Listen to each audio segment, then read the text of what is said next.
आज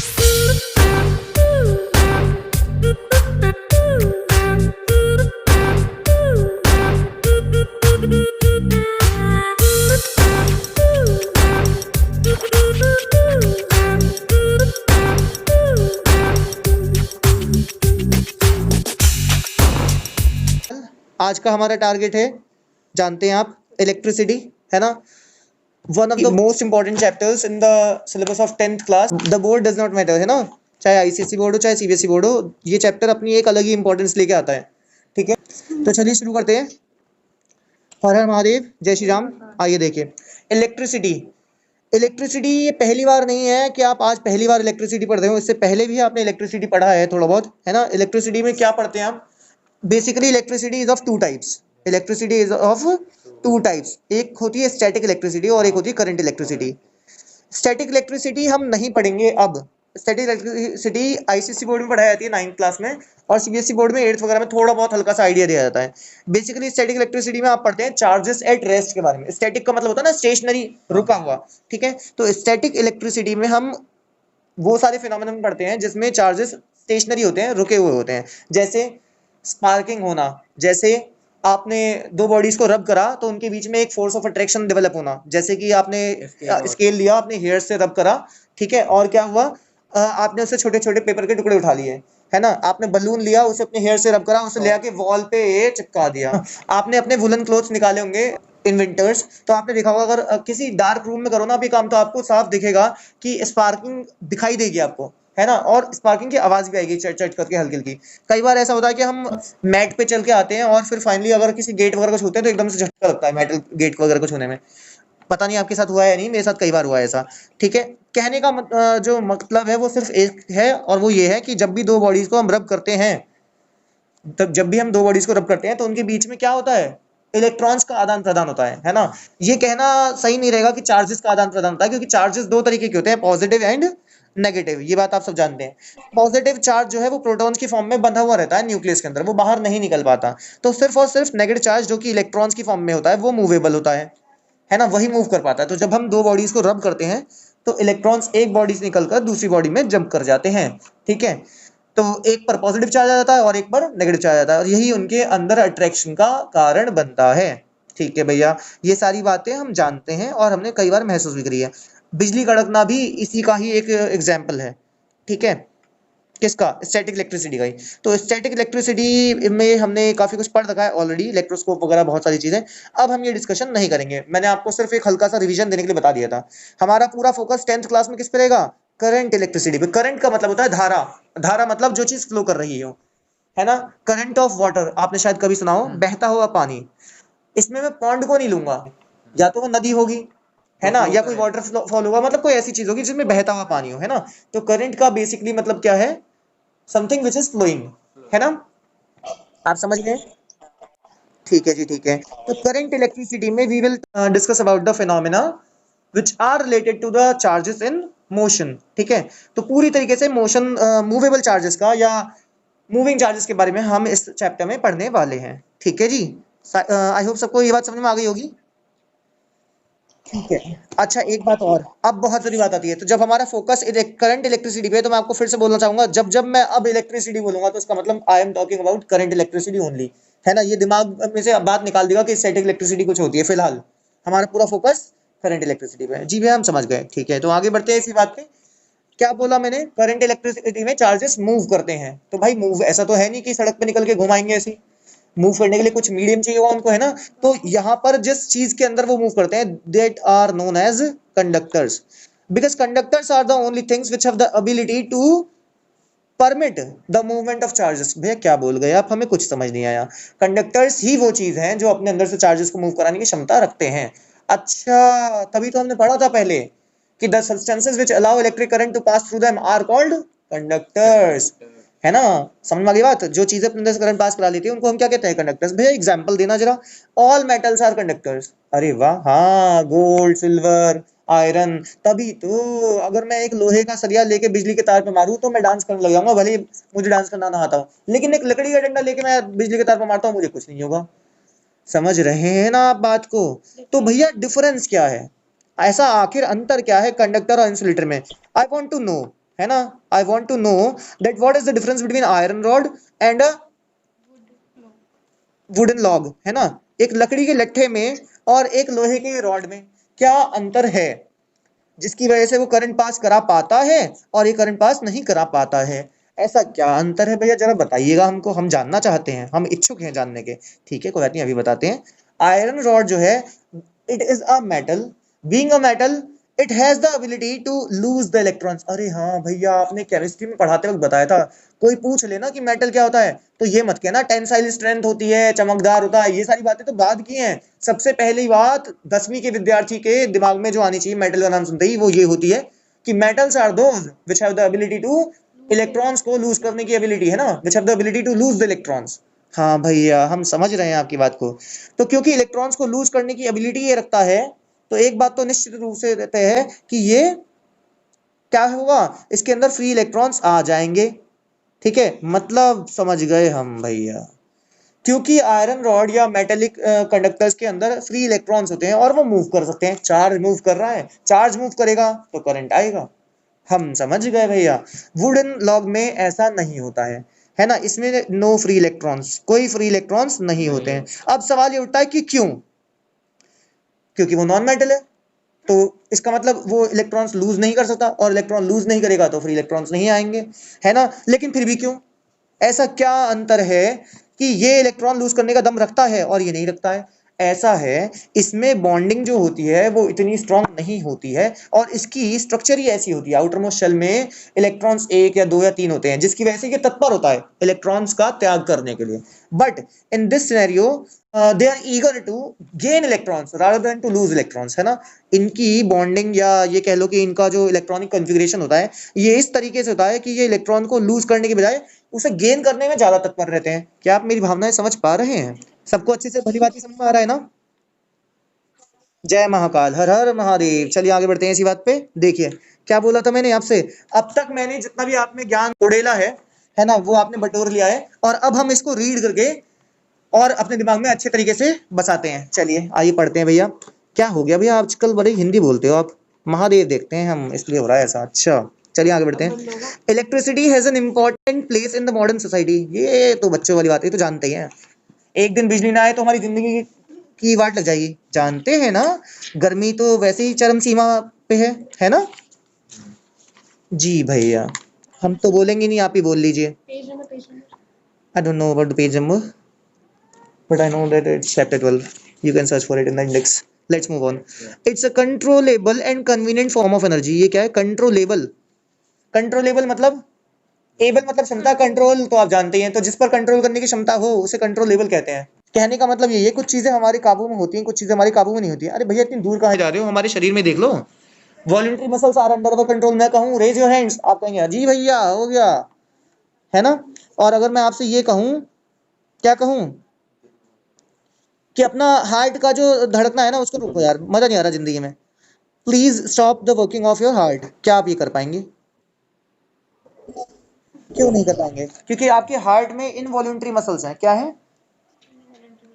involuntary muscles. Involuntary muscles कौन सी होती हैं? जिन पे हमारा कोई कंट्रोल नहीं होता है। तो मैं ये कहना चाह रहा था कि जैसे हमारे हार्ट पे हमारा कोई कंट्रोल नहीं है, वो इनवॉल्यूंटरी मसल्स होती हैं उसमें, इसी तरीके से कुछ एनर्जीज ऐसी होती हैं जिनको हम कंट्रोल नहीं कर सकते हैं, है ना। बहरहाल इलेक्ट्रिसिटी ऐसी नहीं है, electricity is a controllable form, हमारे हाथ में है। मैं चाहता हूँ मेरे घर में बिजली ना आए, बाहर से तार काट दूंगा, है ना, या तार काटने की क्या, मेन लीवर डाउन कर दूंगा, अपने आप ही काम हो जाएगा।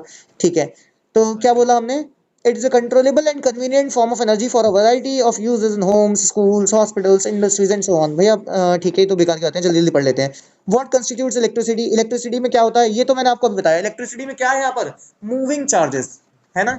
When I'm talking about moving charges, then it is quite clear that I am talking about the electrons। मैंने स्टार्टिंग से ही आपको ये बात क्लियर कर दी थी कि जब मैं कहूंगा कि चार्जेस मूव करते हुए हैं, तो आपको ये बात खुद समझनी होगी कि we are talking about the electrons, ना, स्पेशली द फ्री इलेक्ट्रॉन्स। ठीक है, इलेक्ट्रॉन्स भी दो तरीके के होते हैं, एक जो बाउंडेड है, एक जो बाउंडेड है, मतलब अंदर वाली ऑर्बिट के इलेक्ट्रॉन्स है, जैसे न्यूक्लियस है ना। सपोज करिए मैं सोडियम के बारे में बात कर रहा हूँ आपसे। सोडियम में 11 प्रोटॉन होते हैं और 12 न्यूट्रॉन होते हैं। भैया आपको कैसे पता? मुझे पता है, सब पता है। 11 Na 23 होता है ना, हाँ भैया, तो 11 इसका एटॉमिक नंबर है, जितना एटॉमिक नंबर उतने प्रोटॉन। और न्यूट्रॉन कैसे निकालते हैं, मास नंबर में से एटॉमिक नंबर को माइनस कर देते हैं। हाँ भैया, हमने सीखा था 9th क्लास में ये। तो 23 में से 11 गया तो 12 आ गया, ठीक है। अच्छा, जितने प्रोटॉन्स होते हैं उतने इलेक्ट्रॉन्स होते हैं, मतलब 11 ही इलेक्ट्रॉन्स होंगे। पहली में कितने इलेक्ट्रॉन आते हैं, 2 ही। दूसरी में कितने इलेक्ट्रॉन आते हैं, 8, है ना। और आउटर मोस्ट शेल में कितने इलेक्ट्रॉन आते हैं, 1 इलेक्ट्रॉन आता है भैया। पहले फिलिंग कर दें इसकी, 2 2 4 2 6 2 8 करके हो गया। अब आउटर मोस्ट शेल में 1 इलेक्ट्रॉन आया। ये थोड़ा सा चित्रकारी ऐसी है मेरी, कॉम्प्रोमाइज कर लेते हैं। आउटर मोस्ट शेल में जो 1 इलेक्ट्रॉन आया है, ये थर्मल एजिटेशन से, थर्मल एजिटेशन क्या होता है, आप जानते हैं रूम टेम्परेचर भी अच्छी खासी गर्मी होती है जैसे अभी है ना। तो क्या होता है, उस थर्मल एजिटेशन के कारण ये इलेक्ट्रॉन, क्योंकि ये न्यूक्लियस से दूर है, इस पर फोर्स ऑफ अट्रैक्शन कम होता है, इस पर फोर्स ऑफ अट्रैक्शन कम होता है, इसको कोई नहीं झुटला सकता, है ना। तो ये क्योंकि फोर्स ऑफ अट्रैक्शन कम है और बाहर से थर्मल एजिटेशन वगैरह की वजह से, थर्मल मतलब हीट, हीट एनर्जी अपने आप में एक प्रकार की। तो क्या होगा, इस हीट की वजह से, इस एनर्जी की वजह से इलेक्ट्रॉन जो है ये फ्री हो जाएगा। मतलब इसको इतनी एनर्जी मिल गई है कि ये इसके न्यूक्लियस के अट्रैक्शन से फ्री हो चुका है। तो ये फ्री तो हो गया है, लेकिन इतनी भी ताकत नहीं मिली है कि मेटल के सरफेस ही छोड़ के भग जाए। तो ये इलेक्ट्रॉन क्या करेगा, भले ही इसके साथ बॉन्डेड नहीं है, लेकिन मेटल का जो क्रिस्टल लैटिस है उसी के अंदर घूमता रहेगा। मतलब मेटल का जो सरफेस है उसी के अंदर ही अंदर घूमता रहेगा, उसको छोड़कर बाहर जाने की हिम्मत इसमें अभी नहीं है। वो तभी होगा जब कोई रिएक्टिंग सरफेस आएगा और वो इलेक्ट्रॉन पूरी तरीके से छीन लेगा इससे। मेरी बात समझ आई। इसको बोलते हैं फ्री इलेक्ट्रॉन। हम जब बोलते हैं फ्री इलेक्ट्रॉन तो हमारा मतलब होता है कि आउटर मोस्ट शेल के वो इलेक्ट्रॉन्स जो थर्मल एजिटेशन की वजह से, रूम टेम्परेचर पे जो हीट मौजूद है उसकी वजह से न्यूक्लियस के चारों ओर चक्कर काटना बंद करके, बल्कि वो क्रिस्टल लैटिस में घूम रहे हैं, इधर उधर मेटल की सरफेस घूम रहे हैं। समझे नहीं समझे, ठीक है ठीक है, सही है भैया। जय महाकाल, हर हर महादेव। आगे बढ़ते हैं इसी बात पे। अभी मैंने क्या समझाया आपको, भैया आपने हमें फ्री इलेक्ट्रॉन का कॉन्सेप्ट समझा दिया अच्छे से। अगर हमसे कोई ये पूछेगा कि फ्री इलेक्ट्रॉन क्या होता है, तो हम उसे बता पाएंगे कि free electrons are those electrons which have become free, है ना, which were present in the outermost shell of the atom, है ना, and have become free due to thermal agitation. ये थर्मल तो समझ में आता है, THERMAL। ये एजिटेशन क्या है, एजिटेशन मतलब होता है किसी को उकसाना एक तरीके से, है ना, किसी को एक्साइट कर देना। तो थर्मल एक्साइटेशन भी बोल सकते हैं आप। हीट की वजह से आप जानते हैं कि अगर किसी भी गैस पार्टिकल्स को अगर आप हीट करते हो तो उसके अंदर की पार्टिकल्स में भगदड़ मच जाती है, वो और तेजी से मूव करना शुरू कर देते हैं। अगर आप किसी भी चीज को हीट करते हैं, तो किसी भी चीज को हीट करेंगे तो उसके पार्टिकल्स तेजी से मूव करेंगे कि नहीं करेंगे। वही चीज यहाँ पर है, हल्की सी भी हीट मिलती है तो ये जो इलेक्ट्रॉन्स हैं ये क्या करते हैं, उनमें एक तरीके से एक्साइटेशन होता है और वो, है ना, क्या करते हैं, भागना शुरू कर देते हैं। और क्योंकि मेटल्स जो है वैसे ही इलेक्ट्रॉन्स लूज करने के लिए तत्पर रहते हैं, है ना, तो उन्हें तो हल्का सा एक्साइटेशन दे दो वो तो बस भिड़ पड़े। आपको मैंने रिएक्टिविटी का नमूना दिखाई दिया था सोडियम पोटेशियम और सीजियम का, जानते हैं ना वो धमाकेदार परफॉर्मेंस सीजियम की, देखी थी ना आपने प्रैक्टिकली। जी भैया, हाँ बीकर ऐप पे दिखाई थी आपने, हाँ हाँ याद आ गया हमें। चलिए ठीक है, इसी बात पर आगे बढ़ते हैं। अब क्या बोला है, electric current and circuit, electric current and circuit. आइए भैया देखते हैं ये इलेक्ट्रिक करंट क्या है। अरे अभी तो बताए थे आपको, इलेक्ट्रिक करंट का मतलब क्या है, करंट मतलब बहती हुई चीज होती है ना। तो सीधी बात, यहाँ पर क्या बह रहा है, यहाँ पानी थोड़ी बह रहा है, तारों के अंदर, वायर्स के अंदर क्या फ्लो करता है, इलेक्ट्रॉन्स फ्लो करता है भैया, है ना, है ना। साधारण भाषा में बोलूं तो चार्ज, अगर साधारण भाषा में बोलूं तो चार्ज फ्लो करता है। तो व्हाट इज करंट, जब कोई चीज फ्लो करती है उसको, तो उसको फ्लो करने का कुछ रेट होगा, कुछ स्पीड होगी। आप अपनी गाड़ी चलाते हो तो गाड़ी चलाने की कुछ स्पीड होती है कि इतना डिस्टेंस कवर करता हूँ इतने समय में। ऐसे ही जब आपका चार्ज फ्लो करता है तो चार्ज फ्लो करने का भी कुछ रेट होगा, and that rate of flow of charge is called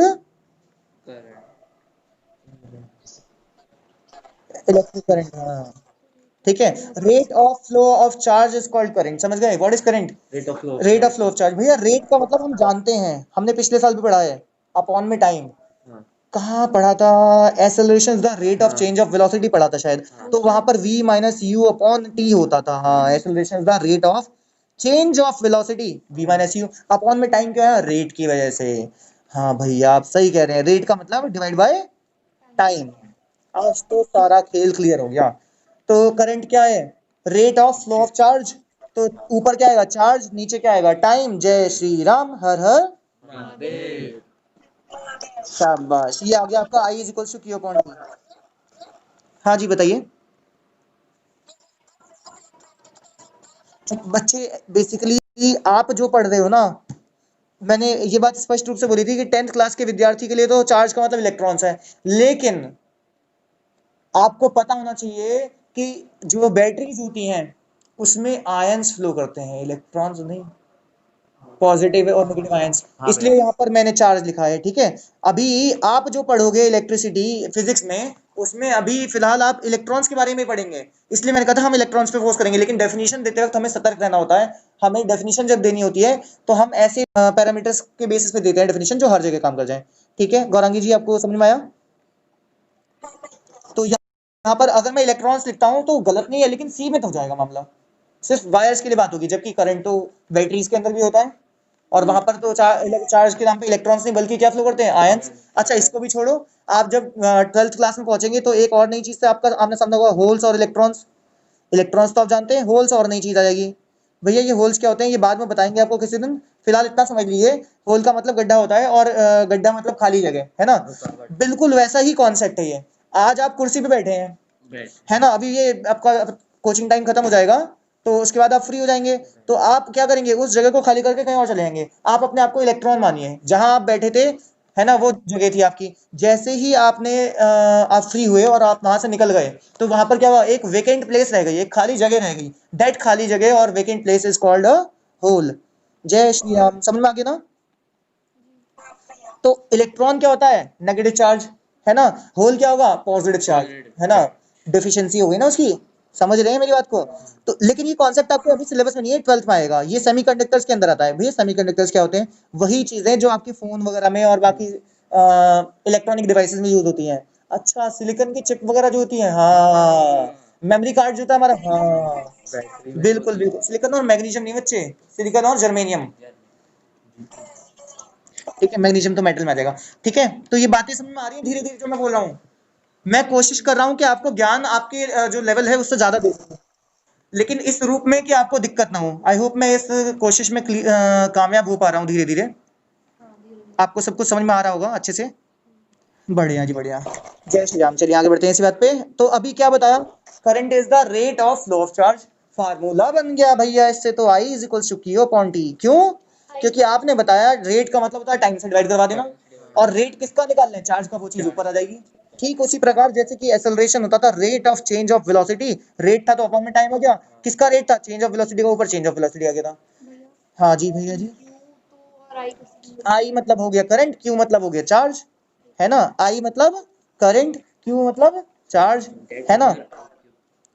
अब एक बात और पूछनी है भैया, टी तो टाइम ही होगा, उसमें तो कोई डाउट ही नहीं है ना, ये पूछना तो बेकार है। क्यू हमारा चार्ज है। एक बात और पूछनी थी भैया, आप इसकी यूनिट बता सकते हैं? हाँ बिल्कुल बता सकते हैं।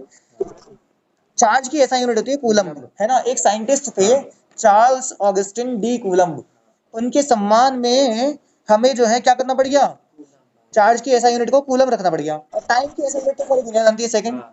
तो करंट की ऐसा यूनिट आई कूलम पर सेकंड। लेकिन करंट के क्षेत्र में भी एक साइंटिस्ट ने आके बड़ा काम किया, उनका नाम था आंद्रे एम्पियर। तो अब उनको भी सम्मान देना जरूरी हो चुका था, तो इसलिए इस कूलम पर सेकंड को क्या नाम दे दिया गया, एम्पियर। अच्छा भैया, तो आप ये कहना चाहते हो कि 1 ampere is equal to 1 coulomb upon 1 second. जय श्री राम, यही कहना चाहते हैं हम, और यहाँ से डेफिनेशन बन गई है किसकी, 1 एम्पियर की। जरा बता दीजिए भैया, जब किसी भी वायर में से या कंडक्टर में से 1 कूलम चार्ज 1 सेकंड में फ्लो कर जाए, तो उसके अंदर से कितना करंट फ्लो कर रहा होगा, 1 एम्पियर। वाह भैया, आपने जो तरीका बताया इससे हमें डेफिनेशन रटनी नहीं पड़ेगी, हम खुद बना लेंगे, बशर्ते हमें उस क्वांटिटी का फॉर्मूला आता हो। भैया वंस मोर, बस वंस मोर, चलिए देखते हैं क्या बोला। What is current, current is the rate of flow of charge, उससे बना फॉर्मूला, डेफिनेशन से बना फॉर्मूला, है ना। I is equal to Q upon T, ठीक है। फॉर्मूले से बनी यूनिट का डेफिनेशन कैसे, अरे करंट की डेफिनेशन होती है एम्पियर, लेकिन फॉर्मूला कह रहा है कि चार्ज की यूनिट होती है कूलम और टाइम की होती है सेकंड, तो कायदे में एम्पियर को क्या होना चाहिए, कूलम पर सेकंड, यानी कि 1 एम्पियर इज इक्वल टू कितना आ गया, 1 कूलम अपॉन 1 सेकंड। ओके भैया, डेफिनेशन कैसे लिखेंगे, when a charge of 1 coulomb passes through a conductor in 1 second, then the current passing through that conductor is called 1 ampere. क्या मेरी बातें स्पष्ट रूप से आपको समझ में आ रही हैं? कुछ कह रहे थे हम, हाँ भैया आप ये कह रहे थे कि इलेक्ट्रिसिटी वाला जो चैप्टर है इसमें आपने आज हमें एक क्वांटिटी पढ़ाई जिसका नाम है करंट, क्या ऐसी और भी कुछ क्वांटिटीज पढ़ाएंगे क्या? बिल्कुल, कितनी पढ़ाएंगे ये बता दीजिए तो हम संतुष्ट हो जाएंगे स्टार्टिंग में। अच्छा लीजिए फिर, पहली क्वांटिटी पढ़ाई करंट, है ना। उससे पहले हल्का सा जिक्र हुआ चार्ज का भी, तो वो कोई बड़ी बात नहीं है, चार्ज भी बता ही देते हैं, चलो अब इसमें चार्ज भी गिन लेते हैं, है ना। तो नंबरिंग गलत हो गई, फिर ये 1 हो गया, ये 2 हो गया और ये 3 आ गया। अच्छा भैया कोई बात नहीं। आप हमें ये बताने का कष्ट करें इसके अलावा कौन कौन सी क्वांटिटीज पढ़ाएंगे आप? तो करंट के अलावा मैं पढ़ाऊंगा पीडी, पोटेंशियल डिफरेंस। अच्छा ठीक है भैया कोई दिक्कत नहीं है, पीडी पढ़ाएंगे आप, पोटेंशियल डिफरेंस पढ़ाएंगे, और भी कोई क्वांटिटी पढ़ाएंगे क्या? हाँ रेजिस्टेंस, रेजिस्टेंस पढ़ाएंगे हम आपको। अच्छा भैया और क्या पढ़ाएंगे? और कोई क्वांटिटी भी पढ़ाएंगे? हाँ और भी है, और कुछ क्वांटिटीज जैसे कि रेजिस्टिविटी। क्या है? लेकिन मेन क्वांटिटीज ही हैं, चार्ज, करंट और पोटेंशियल डिफरेंस। और ओम्स लॉ पढ़ाते वक्त रेजिस्टेंस भी आ जाती है। थोड़ा बहुत आप लोगों ने लास्ट ईयर पढ़ा हुआ है इसके बारे में, आईसीएसई पार्टी है ना। तो ये हमारा वर्क फ्लो रहेगा। चार्ज के बारे में मैंने बता दिया, charge is a scalar quantity. भैया स्केलर क्वांटिटी कुछ पढ़ा पढ़ा सा लग रहा है, सुना सुना सा लग रहा है। स्केलर क्वांटिटीज वो होती थी जिनके लिए आपको डायरेक्शन का पता होना जरूरी नहीं था, है ना।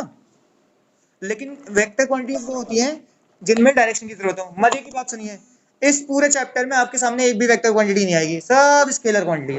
वाह भैया वाह, ये तो बढ़िया बात बताई आपने। मतलब charge, current, potential difference, resistance, resistivity सब स्केलर हैं, क्योंकि दिशा की जरूरत नहीं है। देखिए आगे बढ़ते हैं।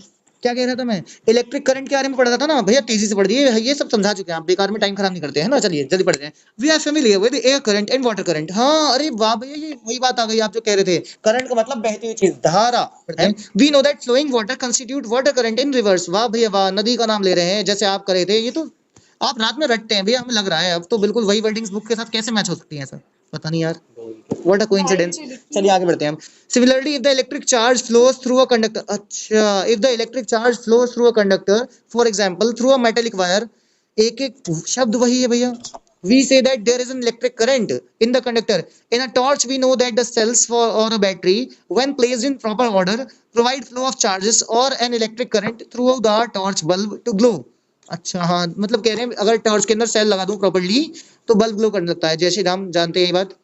We have also seen that the torch gives light only when its switch is on. ये सारी दुनिया जानती है कि जब स्विच ऑन होता है तभी इलेक्ट्रिकल अप्लायंस काम करता है। क्यों?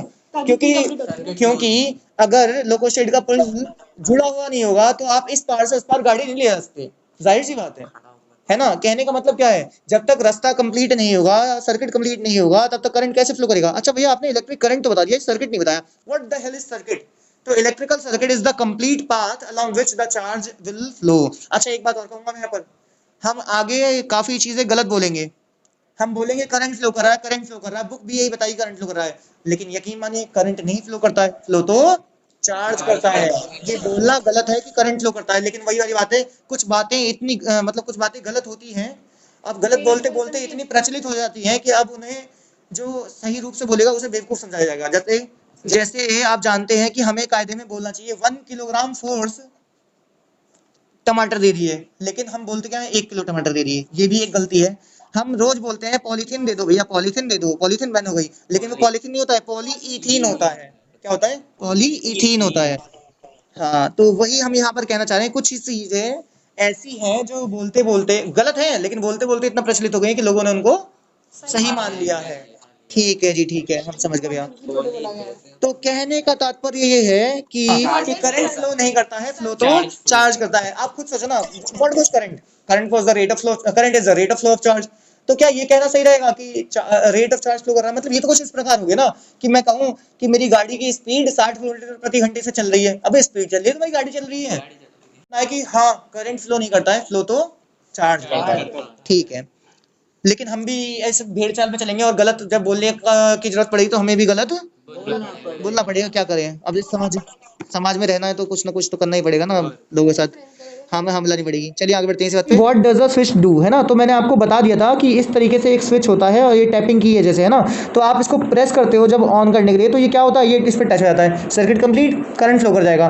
और जब इसको स्विच ऑफ करते हो तो ये फिर से पुनः वैसा ही हो जाता है, और ये क्या हो गया, सर्किट इनकम्प्लीट हो गया, सर्किट ब्रेक हो गया। अब ये आगे करंट फ्लो नहीं करवा पाएगा। हाँ जी भैया, हम समझ गए, आप समझ गए? हाँ भैया। ठीक है, तो वही चीज़ यहाँ लिखी है, अंग्रेजी में पढ़ लेते हैं। Switch makes a conducting link है ना, between the cell and the bulb. A continuous and closed path, अच्छा भैया सर्किट की डेफिनेशन आ रही है जो आप बता रहे थे।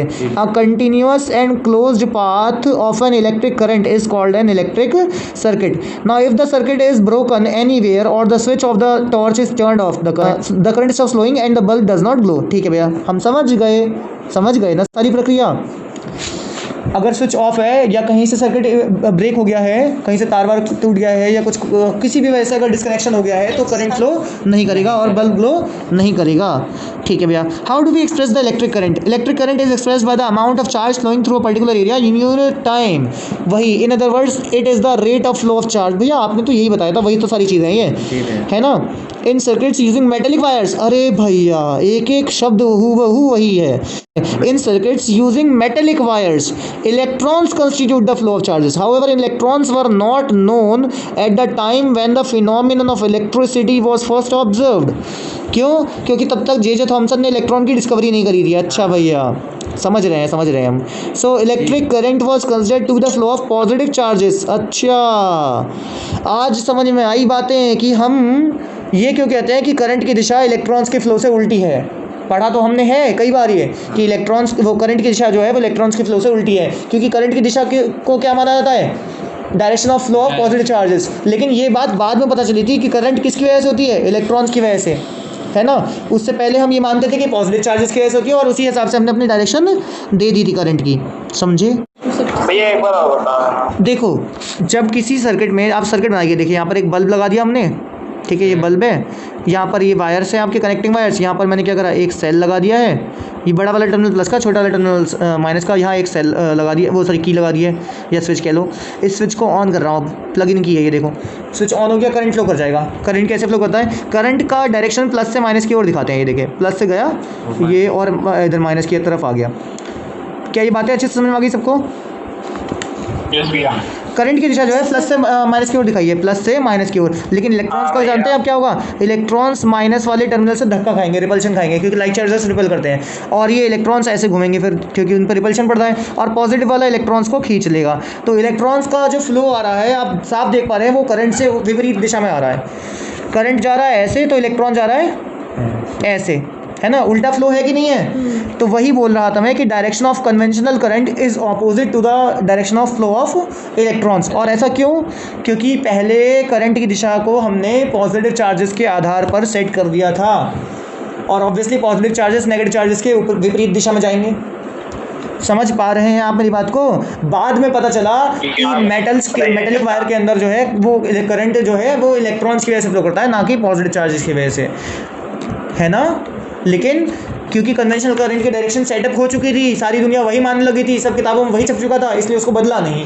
तो आज हम यही मान के चलते हैं कि करंट की दिशा पॉजिटिव चार्जेस के फ्लो की दिशा में होता है और करंट की दिशा इलेक्ट्रॉन से विपरीत दिशा में है। क्या मैं आपको समझा पाया ठीक से? शाबाश शाबाश, हर हर महादेव। देखो क्या बोला इसमें, conventionally in an electric circuit the direction of the electric current is taken as the opposite to the direction of the flow of electrons which are negative charges. हाँ भैया, एक एक शब्द वही है जो आपने कहा था। ये पेज का डॉगी हमने बना लिया। आप ये बताइए आपको समझ में आया कि नहीं? हर हर महादेव। आगे बढ़ते हैं इसी बात पे। क्या बोला है भैया यहाँ पर? ये सब आप पढ़ा चुके हो हमें भैया, बिल्कुल अभी पढ़ाया था आपने। देखिए इफ द चार्ज क्यू, आपने स्मॉल क्यू लिखा था, दोनों कैपिटल क्यू। भैया इस बात से कोई फर्क तो नहीं पड़ेगा? बिल्कुल फर्क नहीं पड़ेगा रे बाबा, बिल्कुल फर्क नहीं पड़ेगा।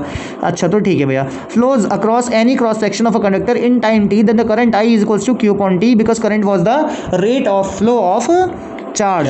आपने बताया था ऐसा यूनिट ऑफ चार्ज क्या होती है? कूलम्ब, है ना। और टाइम का तो आप जानते हो क्या होता है ना। तो ये सब हम जानते हैं। तो सीधी सीधी बात क्या है? The electric current is expressed in a unit called ampere, named after the French scientist Andre Marie ampere.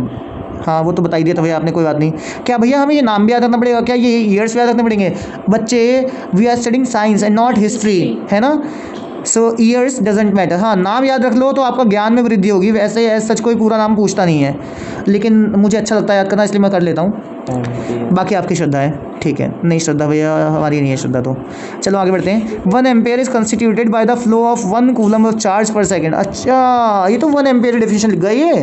ये तो वही है जो आपने बताया था, 1 एम्पेयर जो है 1 कूलम अपॉन 1 सेकंड, है ना।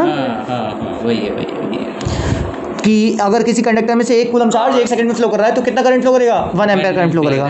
ठीक है चलो आगे बढ़ते हैं। देखो एक बात, बहुत ज़रूरी बात आई है यहाँ पर, एन इंस्ट्रूमेंट कॉल्ड एमीटर, है ना, measures electric current in circuit. एक सर्किट के अंदर का इलेक्ट्रिक करंट मेजर करने के लिए हमें क्या करना पड़ेगा? एमीटर चाहिए होगा, ठीक है। हाँ, जो इंस्ट्रूमेंट चाहिए होगा उसको क्या नाम है? एमीटर, ठीक है। तो एमीटर क्या है? एक ऐसा इंस्ट्रूमेंट जो करंट मेजर करता है। जो चीज़ें मैं हाईलाइट कर रहा हूँ, एनसीईआरटी वाले बालक इन चीज़ों को अंडरलाइन करते हुए चलेंगे, ये काम की चीज़ है। It is always connected in series, बहुत ज़रूरी बात, एमीटर को हमेशा सीरीज़ में कनेक्ट करा जाता है सर्किट में। क्यों? उसके पीछे सीधा सा कारण है, सीरीज़ में करंट सेम रहता है, सीरीज़ में करंट सेम रहता है और पैरेलल कॉम्बिनेशन में करंट डिवाइड रहता है। ये सीरीज़ और पैरेलल कॉम्बिनेशन में मैं आगे और चर्चा करूंगा। फिलहाल आप इतना ही ध्यान रखना कि सीरीज़ कॉम्बिनेशन वो होता है जिसमें करंट सेम रहेगा और पैरेलल कॉम्बिनेशन वो होता है जिसमें करंट डिवाइड हो जाएगा, है ना। और एमीटर को हमेशा कैसे लगाते हैं? सीरीज़ में। कॉमन सेंस वाली बात है, एमीटर को करंट मेजर करना है ना। अगर एमीटर को मैं ऐसे, देखो ये यहाँ से जितना करंट फ्लो कर रहा है वही तो एमीटर के थ्रू पास होकर जा रहा है ना, तो इसलिए हम एमीटर को सीरीज में लगाते हैं। अगर एमीटर को मैं ऐसे लगा देता, इसे कहते हैं पैरेलल कॉम्बिनेशन, जब करंट बढ़ के जाता है। आप खुद सोचो, एमीटर को करंट मेजर करना है और अब क्या कर रहा है, यहाँ पर थोड़ा करंट बढ़ के जा रहा है इसके पास, तो ये क्या एक्चुअल रीडिंग ले पाएगा? क्या ये एक्चुअल करंट आपको बता पाएगा अगर करंट डिवाइड होकर आएगा इसके आसपास? आप ही बताइए, नहीं, है ना। तो इसलिए एमीटर को हमेशा हम सीरीज में लगाते हैं, ठीक है भैया, हम समझ। वोल्टमीटर को लगाते हैं भैया, हाँ, वोल्ट मीटर को पैरेलल में लगाते हैं, बिल्कुल सही बात। वो पोटेंशियल डिफरेंस नापता है, मेजर करता है। अभी पढ़ेंगे। हाँ, आगे पढ़ेंगे, ठीक है ना। अब देखते हैं, it is always connected in series in a circuit through which the current is to be measured. ये फिगर दिखा रहा है आपको ये चीज़, ये क्या है? ये क्या है? ये तो बैटरी है भैया, बैटरी। हाँ। ये क्या है? की मतलब स्विच। ये क्या है? लोड। फिलहाल तो बल्ब है ना, फिलहाल तो बल्ब है, वैसे कोई भी लोड हो सकता है। लोड क्या होती है? वो डिवाइस जो यूज़ कर रही है करंट को। अच्छा भैया, और ये क्या है? ये यही तो एमीटर है। क्या करेगा ये? करंट मेजर करेगा। अच्छा हाँ भैया, ये सीरीज में तो लगा रखा है। हाँ, जय श्री राम। बात समझ में आई क्या? चलिए देखते हैं क्या कह रहा था मैं आपसे। अभी बहुत साधारण सी बातें चल रही हैं, वैसे कोई ऐसी खास मुश्किल वाली बात है ही नहीं। कहाँ थे हम? ये स्कीमेटिक डायग्राम दिखा रखा आपको एक इलेक्ट्रिकल सर्किट का। हाँ, देख लेता हूँ। एमीटर बच्चे सीरीज में लगाते हैं ताकि करंट मेजर करना ना, तो करंट अगर बढ़ के जाएगा, अगर करंट मैं ऐसे लगाता हूँ, पैरेलल में लगा दूंगा और उसका एमीटर को, तो इसे करंट मेजर करना था, है ना। अब तो करंट बढ़ के जा रहा है ना इसके पास, तो क्या ये एक्चुअल रीडिंग ले पाएगा? मतलब ही नहीं उठता, है ना। तो इसलिए एमीटर को हम सीरीज में लगाते हैं ताकि जितना करंट उसे मेजर करना है सारा का सारा उसको थ्रू फ्लो होकर जाए। अगर आप उसे पैरेलल में लगाओगे तो करंट बढ़ के जाएगा, तो वो एक्चुअल रीडिंग ले ही नहीं पाएगा, है ना। इसलिए सीरीज़ में क्यों लगाते हैं एमीटर को? क्योंकि सीरीज़ में करंट सेम रहता है और उसे करंट मेजर करना है तो सारा का सारा करंट उसके अंदर से ही फ्लो होकर जाना चाहिए। ये बात सबको अच्छे से समझ में आ गई है? अब देखते हैं जरा आगे का क्या सीन था भाई। Note that the electric current flows in the circuit from the positive terminal of the cell to the negative terminal of the cell। वो तो मैंने बताया ही था, है ना। क्या बोला था आपसे? करंट हमेशा पॉजिटिव से नेगेटिव की तरफ जाती है और इलेक्ट्रॉन्स इससे उल्टी दिशा में रहते हैं। क्या ये बात सबको अच्छे से समझ में आ चुकी है? चलिए फिर आगे बढ़ते हैं भाई। जय श्री राम, हर हर महादेव। शाबाश। आइए शुरू करते हैं इसको जल्दी से। क्या बोला है यहाँ पर? Current of 0.5 ampere is drawn by a filament of an electric bulb for 10 minutes, ठीक है। Find the amount of electric charge that flows through the circuit. इतना आसान न्यूमेरिकल भैया मैंने तो कभी देखा नहीं। करना क्या है, क्वेश्चन पढ़ो और जो जो चीज़ मिल रही है बोलते चलो। अ करंट ऑफ 0.5 एम्पियर, तो 0.5 एम्पियर क्या हो गया? ये करंट है और करंट को हम डिनोट करते हैं किससे? आई से। आई से, ठीक है भैया। आगे क्या बोला है? Find the amount of electric charge, मतलब क्यों पूछ रहा है वो आपसे, ठीक है, Q upon T। है ना। I equals to Q upon T लगेगा, फॉर्मूला बिल्कुल सही समझे आप। इसमें टाइम दे रखा होगा, लेकिन टाइम दिया हुआ है कितना? 10 एक प्रॉब्लम है भैया, टाइम 10 मिनट्स दिया है और ये उसमें नहीं है, ऐसा यूनिट में नहीं है ना। तो इसको सेकंड्स बदल लो, 10 × 60 करके 600 सेकंड्स आ गया। अब आई इज इक्वल्स टू होता है क्यू अपॉन टी। क्या करें? मैं कह रही थी कि इज इक्वल्स टू 5.10 तो ऐसे ही रखते हैं। क्यू इज इक्वल्स कितना आएगा? आई अपॉन टी। अच्छा वो कहना चाहिए आई इंटू टी, आई इंटू टी होगा, है ना। तो आई की जगह तो कितना आ गया? 0.5, है ना। इंटू टी की जगह क्या आएगा? 600। आप सॉल्व करना जानते हैं ना? 500-600 यानी क्यों भाई? 300 आ गई है। यूनिट क्या आएगी? कूलम। कोई दिक्कत? कूलम हाँ नहीं भैया। सबको समझ में आ गया नहीं अच्छे से? जी भाई। हाँ भैया। ठीक है, हाँ भैया। चलो तो इसको इरेज कर देता हूँ। एक चीज़ और बताना चाहता हूँ जो इस बुक में नहीं दी है, वो ये है क्वांटाइजेशन ऑफ चार्ज। है ना, इसको बोलते हैं quantum nature of charge, Q is equals to N E. दुनिया के जितने भी चार्जेस हैं बच्चे, वो इस दुनिया में अगर आए हैं तो किसकी वजह से आए? इलेक्ट्रॉन्स की वजह से। आपको मैंने पहले भी बोला था और फिर से बोल रहा हूँ कि सारी ही चीज़ों की जो बेसिक चीज़ है, सारी ही चीज़ों का जो बेसिक लेवल है वो है क्या? एटम। सही है, वो है एटम। शुरुआत एटम से ही होगी। कोई भी चीज़ अगर बनी है तो एटम से ही बनी है। एटम जुड़ जुड़ कर मॉलिक्यूल बनाते हैं और तभी आपका पूरा सब्सटेंस बन पाता है ना। कंपाउंड हो, मॉलिक्यूल हो, चाहे कुछ भी हो, बनता तभी है जब एटम्स जुड़ते हैं। तो बेसिक चीज़ जो है वो एटम है, ठीक है, ये बुनियाद है हर चीज़ की, ठीक है भैया, हम ये बात तो समझ गए। अब बात ये है कि एटम में आखिर है क्या क्या? एक न्यूक्लियस है जिसमें प्रोटॉन्स और न्यूट्रॉन्स बैठे हुए हैं जो कि बाहर निकल नहीं सकते, है ना, और उसके चारों ओर क्या चक्कर काट रहे हैं? इलेक्ट्रॉन्स। तो जाहिर सी बात है कि इलेक्ट्रॉन्स में ही मूव करने का दम है, इलेक्ट्रॉन्स में ही मूव करने का दम है, अच्छा, है ना। तो अगर आप ये बोल रहे हो कि फ़िलहाल हमारा जो फ्लो ऑफ चार्ज हो रहा है वो भी किसके अंदर हो रहा है? मेटेलिक वायर्स के अंदर। तो उसके अंदर आयंस वगैरह भी नहीं है। सारा खेल किस पे डिपेंड कर रहा है? सिर्फ और सिर्फ इलेक्ट्रॉन्स पे, है कि नहीं? हाँ भैया। ठीक है, तो कहने का तात्पर्य सिर्फ इतना सा है कि इलेक्ट्रॉन्स पे ही सारी कहानी टिकी पड़ी है। तो मैं यही कहना चाह रहा था कि इस दुनिया में जितने भी चार्जेस आपको दिखाई देंगे वो कहीं ना कहीं इलेक्ट्रॉन्स के ही इंटीग्रल मल्टीपल होंगे, इलेक्ट्रॉन के चार्ज के ही इंटीग्रल मल्टीपल होंगे। इसका क्या मतलब है भैया? जरा फिर से समझा दीजिए एक बार हमें। मैं ये कहना चाहता हूँ कि एक बॉडी है ए, एक बॉडी है बी। जब इन दोनों बॉडीज़ को आपस में रब करा आपने तो कुछ इलेक्ट्रॉन्स इसमें से निकलकर इसमें चले गए। मान लीजिए n इलेक्ट्रॉन्स जो हैं वो चले गए। तो जाहिर सी बात है, देखो स्टार्टिंग में क्या होता है, अगर इस बॉडी में 10 प्रोटॉन थे तो 10 ही इलेक्ट्रॉन थे। सब जानते हैं जितना पॉजिटिव चार्ज होता है उतना ही नेगेटिव चार्ज होता है स्टार्टिंग में बॉडी पे। लेकिन जब हमने इसको रब करा, है ना, रब करने से पहले ए बॉडी पर 10 प्रोटॉन और 10 इलेक्ट्रॉन थे और बी वाली बॉडी पे 15 प्रोटॉन और 15 इलेक्ट्रॉन थे। ऐसे एक एग्जांपल ले रहा हूँ, है ना, ताकि आपको अच्छे से समझा जाए। ठीक है भैया, इसको कोई दिक्कत नहीं है। रब करने के बाद क्या हुआ? एक बॉडी में से इलेक्ट्रॉन दूसरी बॉडी में चले गए। मान ले रहा हूँ कि ए से इलेक्ट्रॉन दूसरी वाली बॉडी में चले गए और वो कितने इलेक्ट्रॉन गए? मान लेते हैं कि 2 इलेक्ट्रॉन्स निकल कर चले गए ए से बी में। तो क्या होगा? प्रोटॉन तो अभी भी उतने रहेंगे, है ना। तो अब ये कट कर क्या हो जाएंगे? 8 इलेक्ट्रॉन्स। क्यों भैया? अरे 2 चले गए ना उधर, और यहाँ पर क्या होगा? 15 में 2 और जुड़ गए, 17 इलेक्ट्रॉन्स। अच्छा भैया, ये 8 इलेक्ट्रॉन जो कि नेगेटिव चार्ज होंगे वो 8 प्रोटॉन का पॉजिटिव चार्ज तो कैंसिल कर देंगे, फिर भी बॉडी पर +2 चार्ज आ जाएगा। हाँ, सही सोच रहे हैं आप। और इसमें क्या होगा? 15 प्रोटॉन 15 इलेक्ट्रॉन्स को कैंसिल कर देंगे, फिर भी 2 इलेक्ट्रॉन्स एक्स्ट्रा बच रहे हैं, यानी कि विधिका जी इस पर -2 चार्ज एक्स्ट्रा आ जाएगा। क्या मैं सही कह पा रहा हूँ?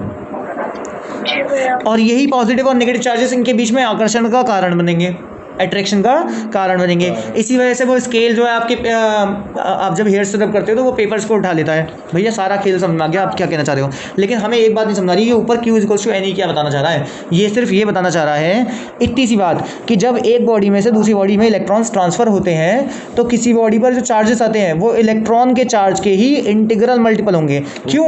क्योंकि बॉडी में से एक इलेक्ट्रॉन जब दूसरी इलेक्ट्रॉन मतलब एक इलेक्ट्रॉन या कुछ इलेक्ट्रॉन्स जब एक बॉडी से दूसरी बॉडी में जाएंगे तो या तो वो 1 जाएगा या 2 जाएगा या 3 जाएगा। इलेक्ट्रॉन कट के थोड़ी जाएगा कि 1.5 इलेक्ट्रॉन चला जाए या 2.5 इलेक्ट्रॉन चला जाए। तो इंटीग्रल मल्टीपल मतलब होल नंबर मल्टीपल भी कह सकते हो, पॉइंट में नहीं आएगा। कहने का मतलब क्या है? पॉइंट में नहीं आएगा। अब आप खुद सोचिए, आप एक शॉप पे जाएं और उनसे बोलें भैया मुझे अंडे दे दीजिए, वो कहेगा कितने? आप कहेंगे भैया 2.5 अंडे दे दीजिए, तो वो आपके सिर पे फेंक के मार देगा, है ना, और हंसेगा खूब जोर जोर से। क्यों? क्या वो आपको आधा अंडा काट के देगा? क्या ये संभव है? भैया कच्चे नहीं, कच्चे। हाँ, कच्चे अंडों की बात कर रहा हूँ, बिल्कुल सही बात। हाँ, क्या ये संभव है? नहीं ना। तो सीधा सा कहने का मतलब क्या निकल के आ रहा है कि जिस तरीके से अभी मैंने एग्जाम्पल दिया उसी तरीके से यहाँ पर क्या है, इलेक्ट्रॉन्स या तो 1 जाएंगे या 2 जाएंगे या 3 जाएंगे, 1.5 2.5 फ्रैक्शनल चार्जेस एग्जिस्ट नहीं करेंगे, है ना। ये बात समझ में आ गई? इसी को बोलते हैं क्वांटम नेचर ऑफ चार्ज या क्वांटाइजेशन ऑफ चार्ज। ठीक है, तो ये चार्ज का जो क्वांटम है वो क्या है? Least possible charge. क्या है वो? इलेक्ट्रॉन का चार्ज E, है ना, और n क्या है? नंबर ऑफ इलेक्ट्रॉन्स जो ट्रांसफर हुए हैं। अच्छा, इंटीग्रल क्यों बोला था भैया आपने? इंटीजर तो प्लस या माइनस का होता है, इसीलिए तो बोला था, क्योंकि जब एक बॉडी से इलेक्ट्रॉन जा रहे हैं तो जिस तरह से जाएंगे उस पर तो आएगा पॉजिटिव चार्ज, और जिस बॉडी में इलेक्ट्रॉन्स प्रवेश करेंगे, जिस पर पहुंचे हैं इलेक्ट्रॉन, उस पर कैसा चार्ज आएगा? नेगेटिव। अच्छा भैया, आप ये कहना चाहते हो जो इलेक्ट्रॉन लूज करता है उस पर पॉजिटिव चार्ज और जो इलेक्ट्रॉन गेन करता है उस पर नेगेटिव चार्ज। तो ये तो केमिस्ट्री में पढ़ाया है ना, इसमें कौन सी बड़ी बात है? उधार ले लिया है ना। ये सारी बातें समझ में आ गई अच्छे से? आपस में बात ना करिए। हाँ भैया। ठीक है, ठीक है जी, ठीक है बच्चे, बढ़िया बढ़िया बढ़िया, मज़ा आ रहा है सब कुछ। क्वांटम नेचर ऑफ चार्ज हमें समझ में आ गया बढ़िया करके, कोई दिक्कत नहीं है। अच्छा, आई इज इक्वल्स टू, ये कह रही है, ये सब आपको नोट्स मिल जाएंगे, मैंने लिख रखे हैं अच्छे सब बढ़िया करके। इसके बाद में क्या कहता, I is equals to Q upon T बोल रहा था ना मैं।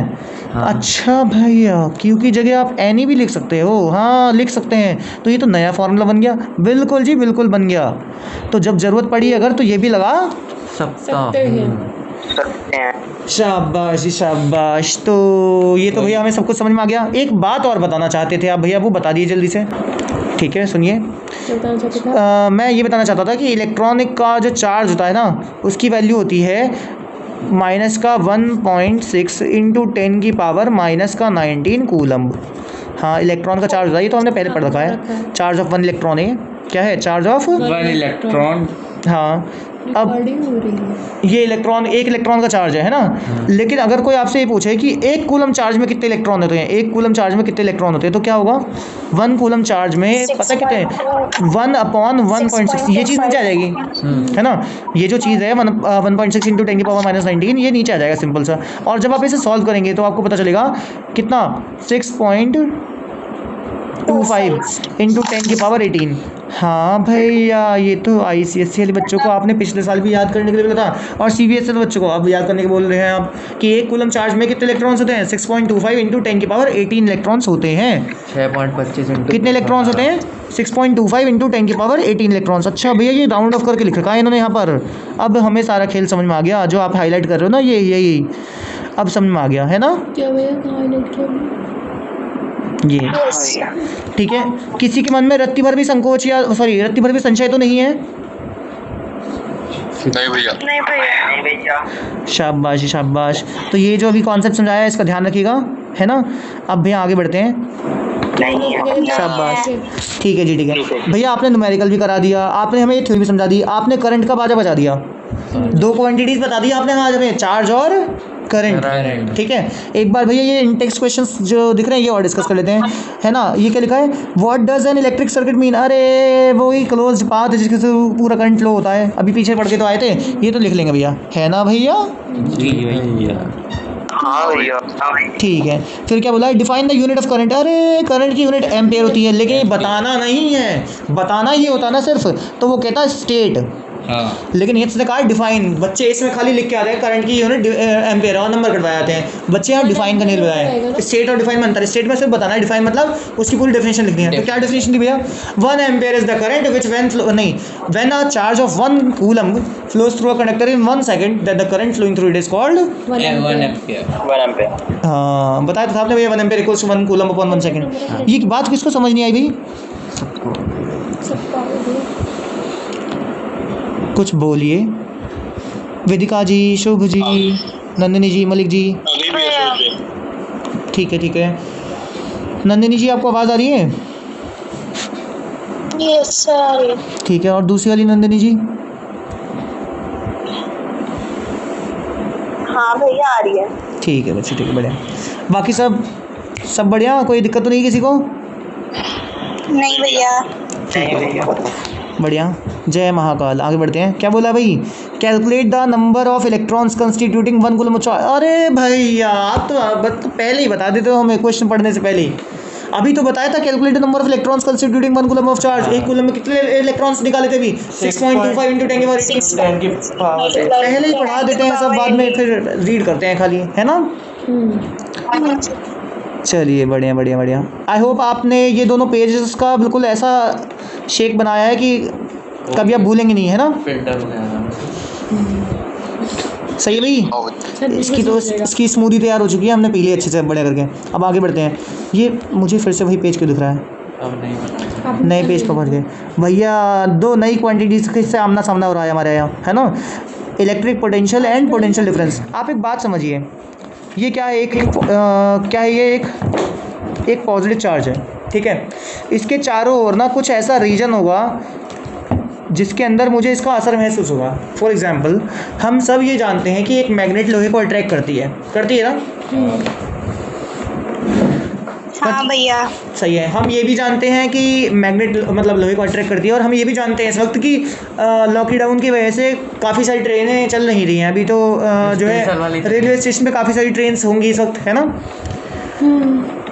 तो मैं अपने हाथ में एक मैग्नेट लेके बैठा हूँ अपने घर पे, और मैग्नेट लोहे को अट्रैक्ट करती है, तो इसका मतलब रेलवे स्टेशन की ट्रेनें अभी आ ही रही हैं, वो चिपकने के लिए बस आ ही रही होंगी, है ना, बस पहुंचने वाली हैं यहाँ पर। नहीं क्या ये संभव है? नहीं आप लोगों के घरों के गेट उखड़ के आ जाएंगे, सारे लोहे का जो सामान है आपके घर में सब उखड़ के मेरे पास ही आएगा अभी। मैं मेरे हाथ में मैग्नेट है ना, आ जाएगा सब चिपकने के लिए। क्या ये संभव है?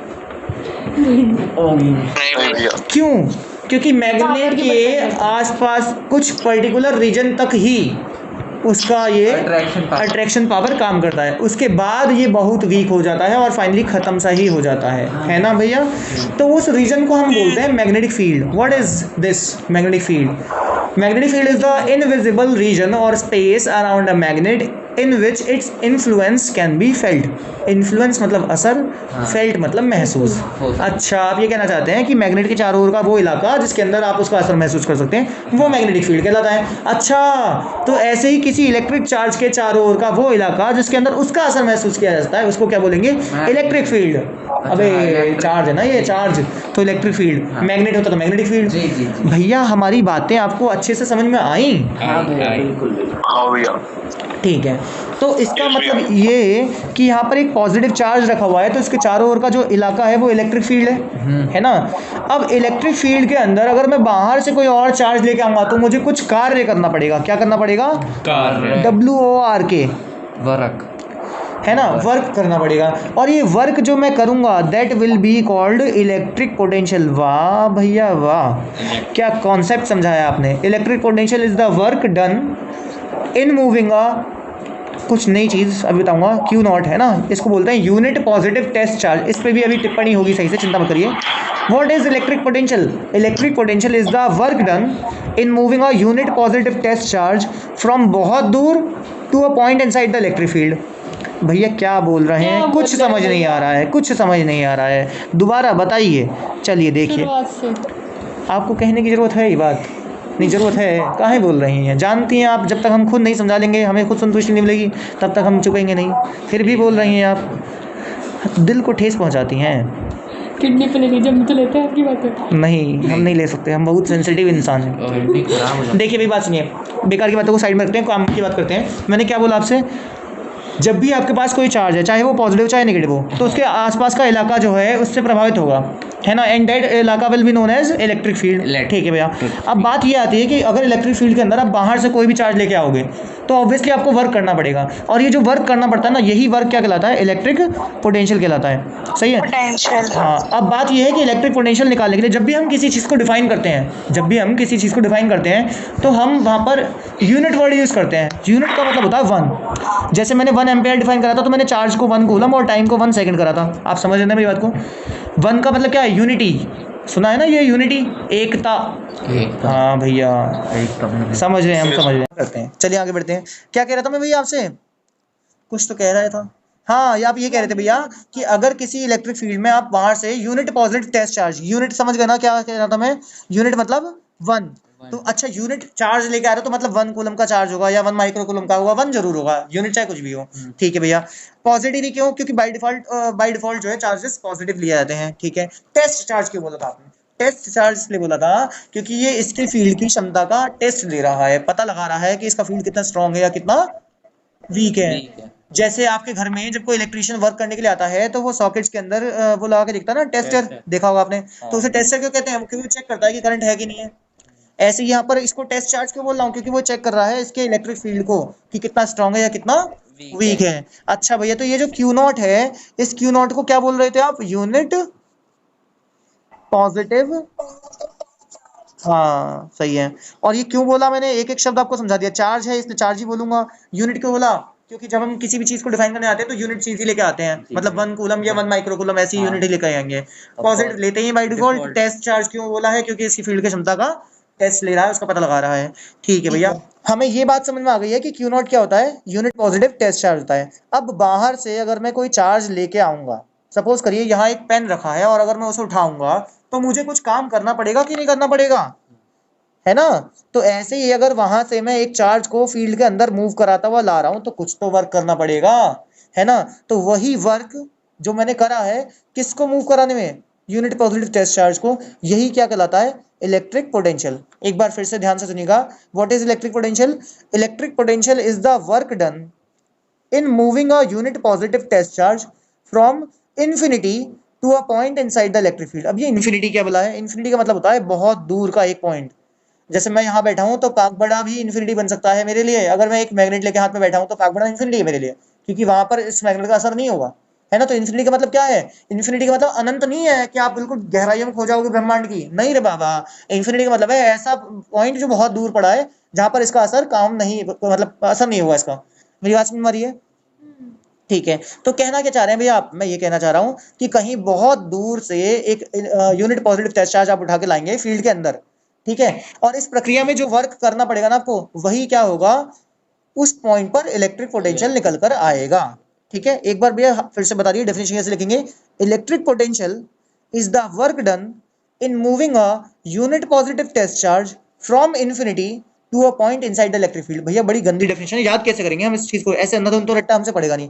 ये डायग्राम बना सकते हैं आप? डेफिनेशन लिख लिया आपने? क्या भैया कैसा मजाक कर रहे हैं आप हमारे साथ? ये डायग्राम बनाकर हम डेफिनेशन कैसे लिख लेंगे? एक बार फिर से देखिए, मैं बोलूंगा आप ध्यान से देखिएगा डायग्राम को।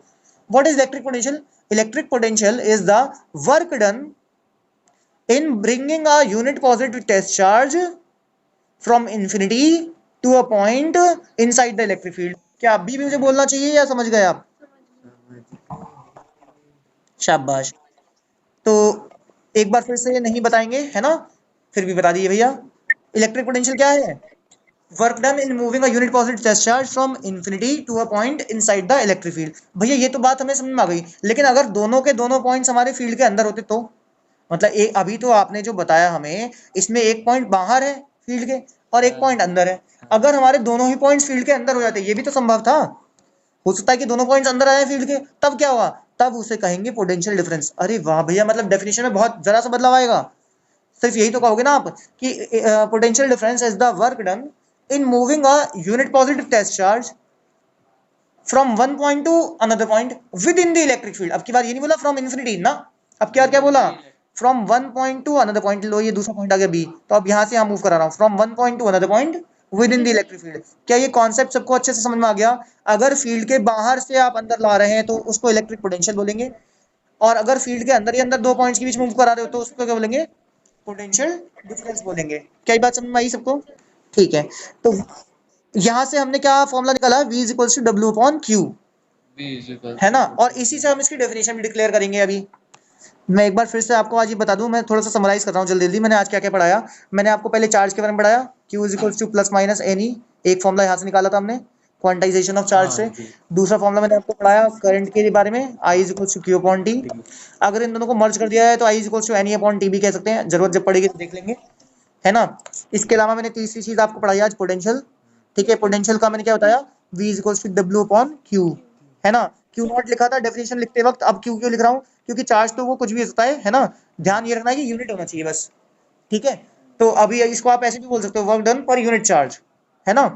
अच्छा भैया, अब पोटेंशियल डिफरेंस का भी यही फॉर्मूला होता है? हाँ बिल्कुल यही होता है। बस वी ए बी लिख देते हैं और यहाँ पर क्या होगा? तब जो हम वर्क निकालेंगे वो दोनों पॉइंट्स की दोनों पॉइंट्स कहाँ होंगे? आपके फील्ड के अंदर मौजूद होंगे। ठीक है भैया, आपने इसकी डेफिनेशन बता दी थी चार्ज की, कूलम। करंट की डेफिनेशन बता दी थी, एम्पेयर, है ना। और एम्पेयर को ए से डिनोट करते हैं, कैपिटल ए से। लेकिन यहाँ पर पोटेंशियल की यूनिट नहीं होता है, वो और बता दीजिए। वर्क की ऐसा यूनिट होती है जूल, और चार्ज की होती है कूलम। तो ये जूल पर कूलम आ गई, मतलब किसी सम्मान में कुछ और नाम? ठीक है। और एलेजेंड्रो वोल्टा, ये भी एक साइंटिस्ट थे भाई, बड़ी मेहनत करी थी इन्होंने। तो इनके सम्मान में क्या कह दिया इसको? वोल्ट। तो 1 वोल्ट कितना आ गया? 1 joule upon 1 coulomb, 1 joule upon 1 coulomb. अच्छा भैया, तो आप इसको डिफाइन कर सकते हो बिल्कुल। क्या करना है इसमें? 1 volt is the potential difference, या 1, हाँ सही है, 1 volt is the potential difference when a work of 1 joule is done to move a charge between 2 points. ना ना ना ना, गलती हो गई। एक बार फिर से स्टार्टिंग से बात करते हैं आराम से। 1 वोल्ट क्या है? When a work of 1 joule, ध्यान से, है ना। जब 1 जूल का वर्क होता है 1 कूलम के चार्ज को मूव कराने के लिए, वो भी कहाँ पर, between 2 points with in the field, field के अंदर ही अंदर, है ना, तब वहां पर उन दोनों पॉइंट्स के बीच का जो पोटेंशियल डिफरेंस होगा वो क्या होगा, 1 वोल्ट। ठीक है भैया, अब आहिस्ता आहिस्ता एक बार फिर से समझा दिए, लिखेंगे कैसे। When a work of 1 joule, क्या, when a work of 1 joule is done to move a charge of 1 coulomb from one point to another point within the electric field, then the potential difference between these two points is called 1 volt। ठीक है, जब 1 joule का work होता है 1 coulomb के charge को move कराने के लिए, वो भी कहां पर, between 2 points with in the electric field, तो पोटेंशियल डिफरेंस उन दोनों पॉइंट्स के बीच में कितना आता है, 1 वोल्ट। क्या इससे ज्यादा स्पष्टीकरण की जरूरत है या समझ में आ गया अच्छे से?